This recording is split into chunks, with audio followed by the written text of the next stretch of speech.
कहानी काली रात का रहस्य। गांव के किनारे एक पुराना वीरान हवेली थी जिसे लोग काली हवेली के नाम से जानते थे। कहा जाता था कि वहां रात में कोई नहीं जाता क्योंकि हवेली में एक प्रेतनी का साया था।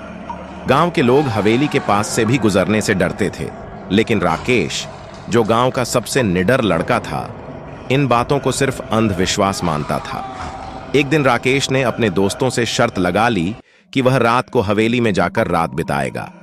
दोस्तों ने उसे रोकने की कोशिश की, पर वह नहीं माना। रात के समय राकेश अपने हाथ में एक लालटेन लेकर हवेली की ओर बढ़ गया। हवेली में दाखिल होते ही चारों ओर अजीब सन्नाटा था। हवेली के अंदर जाने पर उसे पुरानी लकड़ियों की चरमराहट और धीमी धीमी हवा की सिसकियां सुनाई देने लगी। राकेश ने सोचा, यह सब मन का वहम है, मैं यहां पूरी रात आराम से गुजार सकता हूं। वह हवेली के एक कमरे में जाकर बैठ गया।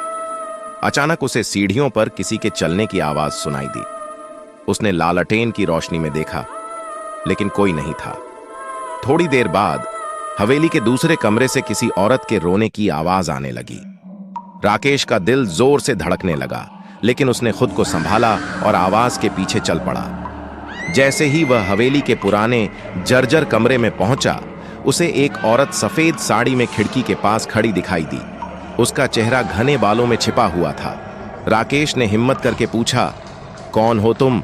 औरत ने धीरे धीरे अपना चेहरा उसकी ओर घुमाया।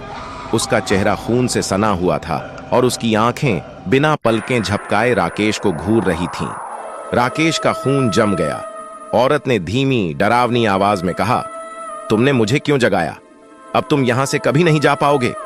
राकेश ने भागने की कोशिश की, लेकिन जैसे ही उसने दरवाजे की ओर कदम बढ़ाया, हवेली का दरवाजा अपने आप बंद हो गया।